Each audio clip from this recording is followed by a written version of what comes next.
사실 이맘때 되면 우리 길거리에서 보면 제가 이제 청년 때만 됐어도 길거리에서 캐롤송이 울려 퍼졌고 백화점마다 화려한 네온 사인이 비춰졌고 그걸만 보더라도 성탄절이 왔구나 그런 느낌을 받았는데 요새는 그런 느낌이 없어서 좀 개인적으로 좀 아쉽습니다.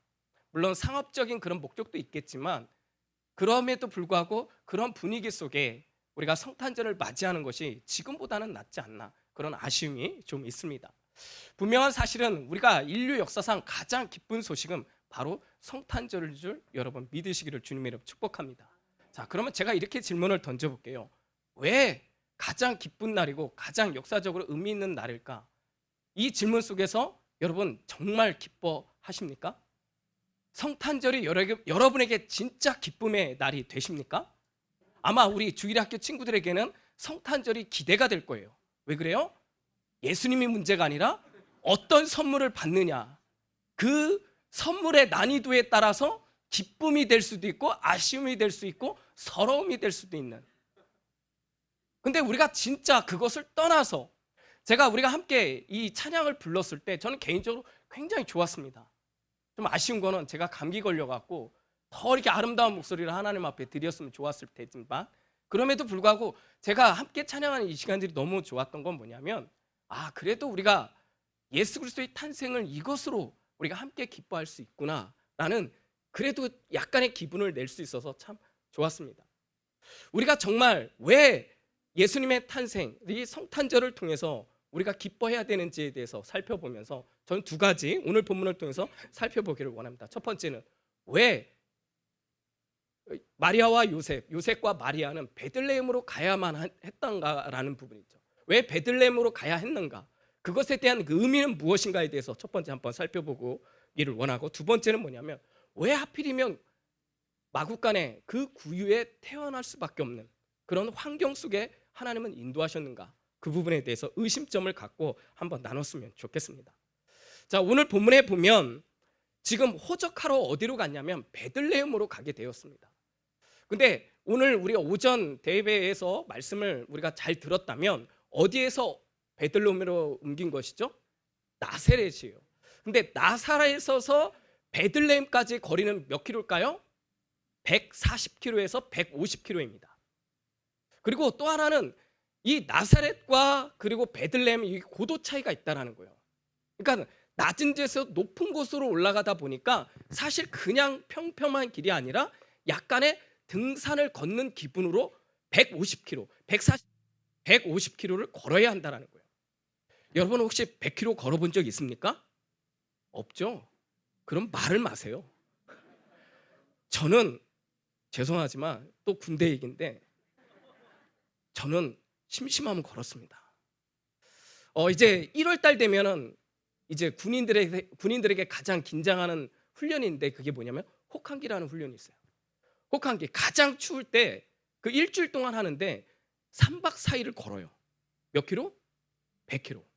제가 처음 100킬로 행군하고 나서 발톱 2개가 빠졌어요. 밥 먹고 걷고 밥 먹고 걷고. 물론 여기 있는 요셉과 마리아가 그렇게 했는지는 모르겠어요. 그렇다고 요셉과 마리아가 나귀를 타고 갔는지도 정확히는 모르겠어요. 그러나 분명한 사실은 여러분 일반 사람도 100km 이상을 걷는 건 쉽지 않아요. 근데 오늘 본문에서 보면 사실 마리아는 어떤 몸이었어요? 임신한 몸이었어요. 만삭의 몸이었단 말이에요. 여러분 만삭의 몸으로 100km를 걷는다? 140에서 150km? 그것도 고도 차이가 있어서 등산하는 그 코스로 걷는다? 이거는 굉장히 어려운 코스라는 거죠. 그럼에도 불구하고 어떻게 해요? 이들이 베들레헴으로 갔다라는 거예요. 그러면 왜 꼭 굳이 베들레헴이었을까? 사실은 여기에는 우리가 좀 힌트를 받아야 되는데 오늘 본문에 보면 뭐라고 나와 있어요? 가이사 아구스토가 영을 내려 천하로 다 호적하라. 어떻게 보면은 하나의 역사 속에서 가이사 아구스토의 명이에요.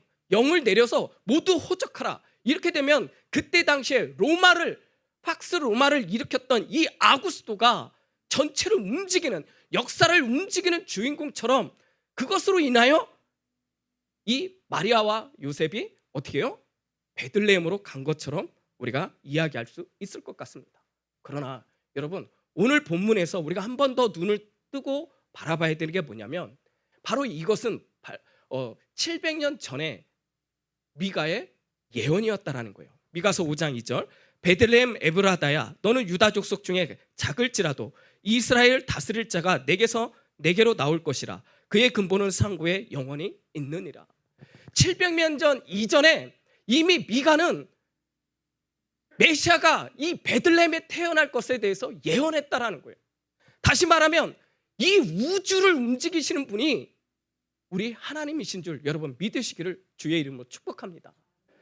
이 메시아의 탄생은 단순히 그냥 어쩌다 일어난 사건이 아니라 바로 하나님의 우주적인 사건 속에서 우리가 알고 있는 이 역사, 그 역사의 한 시점에서 어떻게 돼요? 하나님이 예언하셨고 그거에 대한 성취된 사건이라는 거예요. 왜 이것이 중요하냐? 우리가 예수님의 탄생이 정확히 12월 25일이냐 그렇게 말할 수는 없어요. 그러나 분명한 사실은 메시아가 이 땅에 온 사건은 어떤 픽션이 아니라 그냥 만들어낸 우연이 아니라 어떤 이야기가 아니라 진짜 하나님께서 우리에게 주신 가장 큰 사건인 줄 여러분 믿으시기를 주님의 이름으로 축복합니다. 다시 말하면 이것은 사실이라는 거예요. 팩트라는 거예요. 역사의 한 부분에서 일어난 하나님의 역사를 우리는 목도하고 있고 우리는 그 현장에 있다라는 것입니다. 저는 그런 부분에 있어서 이 우주를 움직이는 그 하나님이 여러분 기억하십시오. 우리가 우주라고 생각하면 마치 나하고 너무나 먼 하나님의 모습인 것처럼 보일 수 있지만 그러나 여러분 기억하십시오. 그 하나님은 나와 함께 하시는 하나님인 줄 여러분 믿으시기를 주님의 이름으로 축복합니다. 지금 우리와 함께 하시고 우리와 함께 하신 그 하나님이 나의 인생에 개입하시고 지금도 새로운 역사를 나의 인생의 역사를 만들어 가시는 줄 믿으시기를 주님의 이름으로 축복합니다. 베들레헴에 갔다라는 그 의미는 바로 이것입니다. 하나님께서 역사를 주장하시듯 우리의 인생도 주장하시고 함께 하신다는 사실을 여러분 믿으시기를 주님의 이름으로 축복합니다. 우리가 두 번째 살펴볼 것은 무엇이냐면 왜 하필이면 마구간이라는 거예요. 여러분 혹시 마구간에 들어가 보신 적 있습니까? 혹시 마구간에서 자보신 적 있습니까? 혹시 구유에 누워보신 적 있으십니까? 혹시 구유에 대해서 아십니까? 아시죠? 우리 친구들은 잘 모를 수도 있는데 쉽게 말해서 구유가 무엇입니까? 짐승 밥통이에요. 밥통. 말 밥통, 소 밥통. 여러분 근데 하늘의 왕이신 그 예수님께서 지금 어디에? 구유에 두셨다라는 거예요. 여러분 우리가 좀 이게 이해가 되지 않지 않습니까? 이왕이면 만왕의 왕이시고 인류의 왕이신 그 예수님이 왕의 자손으로 태어난다면 좀 쉽게 말해서 우리 아이들 용어로 본다면 좀 뽀대가 있지 않겠습니까? 그런데 왜 마구간? 아니 왕이 아니더라도 어떤 한 가문의 명문 가문의 어떤 귀족으로 태어난다면 그것도 좀 그럴듯하지 않겠습니까? 근데 그렇게 하지 않았다라는 거예요. 아니면 수많은 신화처럼 여러분 만약에 사람들이 보는 앞에서 아기가 구름 타고 내려오는 거예요. 그러면 와 사람들이 볼 때 야 이거 말도 안 되는 일인데 그러면 누구나 저 아기는 메시아인가 보다 모두가 알 수 있지 않겠습니까? 아니면 그 아이가 힘이 너무 장사라서 바위를 이렇게 때리면 바위가 부서지고 막 사람을 던질 수 있고 이런 힘이 장사인 특별한 사람으로 태어나면 뭔가 좀 다르지 않겠습니까? 근데 하나님의 방법은 그렇게 하지 않았다라는 거예요. 놀라운 건 뭐냐면 인류의 왕이신 그 하나님이 우리가 이렇게 얘기하잖아요. 우주보다 크신 하나님이 우주보다 넓으신 하나님이 예수님이라고 말을 합니다. 그런데 그 하나님이 그 예수님이 어떻게 해요? 인간의 한 몸으로 인간의 한 여자의 자궁으로 들어가서 10달 우리와 똑같이 10달 동안 있다 태어났다라는 거예요. 여러분 사실 이거는 말도 안 되는 거예요. 오늘날 보면 애완견을 참 많이 키우는 것 같아요. 저도 그런 경험이 있는데 아마 여러분들도 그런 경험이 있을 것 같아요. 이게 공원에 가다 보면 이렇게 유모차를 타지 않습니까? 그러면 왠지 모르게 어떤 이쁜 아이가 탔을까 하고 이렇게 가봤더니 뭐가 있어요? 아이가 아니라 개님이 뭐라고 할 수 없잖아요. 근데 그 유모차에 개가 탔는지 애기가 탔는지 모르지만 흔히들 보는 게 어떻게 해요? 애완견이 타는 경우가 많죠. 근데 저는 사실 애완견을 좋아하지만 키우지는 않고 있지만, 애완견을 좋아하는 사람들 보면 제가 느끼는 건 뭐냐면 정말 사랑한다라는 느낌을 받을 때가 있어요. 아마 더러는 여기에 그런 분들도 있을 수도 있을 것 같아요. 근데 정말 제가 생각했을 때 그 사랑의 정도가 좀 그 이상인 것 같아요. 심지어 그 애완견에 대해서 가족같이 여기는 사람들도 있습니다. 그래서 그 애완견이 죽게 되면 어떻게 돼요? 우울증까지 오는 경우가 있죠. 그만큼 정말 사랑하는 것 같아요. 근데 혹시 여기 애완견 키우시는 분들만 한번 속으로 한번 얘기해 보세요. 여러분, 나는 그 애완견이 너무 사랑해서 나는 변할 수 있다면 그 개처럼 변하겠다. 나는 개가 되겠다. 그러신 분 있어요? 나는 그 개가 너무 좋아서 나는 개하고 똑같이 살겠다고 싶어서 내가 변할 수만 있다면 개처럼 변하겠다고 하시는 분 있나요? 사실 이건 쉽지 않아요. 그런데 여러분, 그거보다 더 쉽지 않은 게 하나님이신 우주보다 크신 그 하나님이 인간이 되셨다는 거예요. 한 인간이 되셨는데 그 인간도 어떻게 해요? 뱃속에 태아로, 그리고 10달 동안 뱃속에 계셔서 우리처럼 똑같이 태어났다는 사실이에요. 그런데 그것도 어디예요? 마구간에. 좀 하나님이 좀 드라마틱하게 좀 만들면 안 될까요?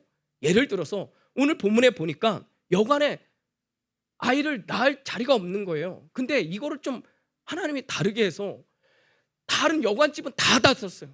그런데 그 수많은 여관집에 한 집에 딱 들어갔는데 마침 그 집에 방 하나만 딱 남았어요. 아니, 수많은 여관이 있는데 그 중에 딱 한 집에 갔는데 거기에 딱 방 하나가 있어요.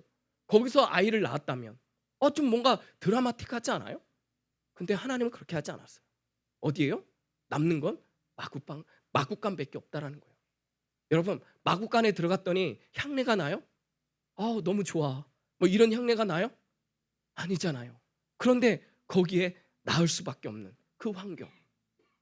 그러면 그것을 통해서 오늘 우리에게 주시고자 하는 메시지는 무엇일까요? 우리가 그것을 살펴보고자 하는 것입니다. 그것을 알 수 있는 것은 무엇입니까? 그 후반절에 보면 이 메시아의 탄생의 최초의 목격자가 누구였다라는 거예요? 바로 목자였다라는 거예요. 여기서 우리는 힌트를 얻을 수 있죠. 왜 하나님께서 이 낮은 곳에, 이 마구간이라는 가장 낮은 곳에 태어나게 하셨을까? 그리고 그것을 목격한 최초의 사람들이 목자였다라는 사실은, 그것은 우리에게 가장 큰 의미가 있다라는 것이죠. 자, 그러면 성경책을 함께 펴기를 원합니다. 자, 그리고 나서 우리가 같이 한번 읽어서 8절에서 12절까지 우리 한 목소리로 같이 한번 읽어보겠습니다. 시작. 그 지역에 목자들이 밤에 밖에서 자기 양떼를 지키더니 주의 사자가 곁에 서고 주의 영광이 그들을 두루 비침에 크게 무서워하는지라. 천사가 이르되 무서워하지 말라. 보라, 내가 온 백성에게 미칠 큰 기쁨의 좋은 소식을 너희에게 전하노라. 오늘 다윗의 동네에 너희를 위하여 구주가 나셨으니 곧 그리스도 주시니라. 너희가 가서 강보에 쌓여 구유에 뉘어 있는 아기를 보리니 이것이 너희에게 표적이니라 하더라. 무엇이라고요? 이것이 너희에게 표적이라는 거예요. 세메이온, 우리에게 메시지가 있다라는 거예요. 우리에게 사인이 있다라는 거예요. 그러면 그것이 무엇일까요? 바로 그것은 가장 낮은 곳에 하나님의 영광이 있다라는 거예요. 여러분 함께 따라합시다. 낮은 곳에 하나님의 영광이 있다. 하나님의 영광이 있다. 바로 이것입니다. 예수님께서 이 말구에 태어났던 그 이유는 바로 이것이에요. 가장 낮은 곳에. 여러분, 그때 당시 목자들은요, 우리가 생각하는 그런 목자가 아니에요. 그들은 단지 양치는 것으로 그저 먹고 사는데 겨우, 그리고 많은 사람들에게 인간 취급도 받지 못했던 최하층민들이었다라는 거예요. 여러분들, 그들이 갖고 있었던 소외감이라든가 그리고 사람으로서의 그 자존감이 거의 없는, 그런 위치에서 여러분 그거 아십니까? 천사들이 나타난 거예요. 그리고는 이 인류의 가장 기쁨이 되시는 기쁜 소식을 이들에게 전하는 거예요. 여러분 한번 생각을 해보십시오.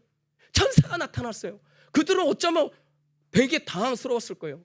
이거 꿈이야 생시야. 굉장히 혼란스러울 거예요. 그런데 똑똑히 얘기합니다. 천사가 이렇게 합니다. 무서워하지 말라. 보라, 내가 온 백성에게 미칠 큰 기쁨의 소식을 너에게 전하노래. 그가 누구예요? 메시아가 태어났다는 거예요. 메시아가 지금 여기가 태어났다는 거예요. 그래서 목자들이 찾아갔더니 어디예요? 마구간이에요. 구에 놓여있는 그 아기 예수를 보는 거예요. 여러분, 그 아기 예수를 보는 그 순간 그들의 감정은 어땠을까요? 제가 상상을 해보건대 그들은 그것을 보는 그 순간 눈물을 흘렸을 것입니다. 감동했을 것입니다. 왜요? 자신들도 이렇게 낮은 자리에 있지만 자신들보다 더 낮은 그곳에 말구유 구유 속에서 인류의 왕이신 메시아라는 그 메시아가 자기보다 낮은 곳에 있는 거예요. 그 낮은 곳에 그 현장을 보면서 그들은 눈물을 흘리면서 하늘의 그 영광이 지금 임했다라는 사실과, 그리고 그 영광의 하나님이 우리 인간을 위해 사랑하기 위해서 낮아지셨다라는 그 현장을 보면서 아마 그 목자들은 무릎 꿇고 하나님을 경배하지 않았겠습니까?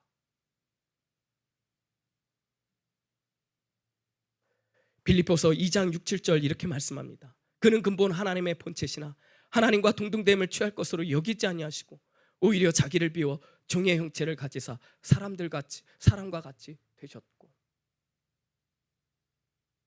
하나님이셨던 그 하나님이 하나님과 동등됨을 취하지 않는 거예요.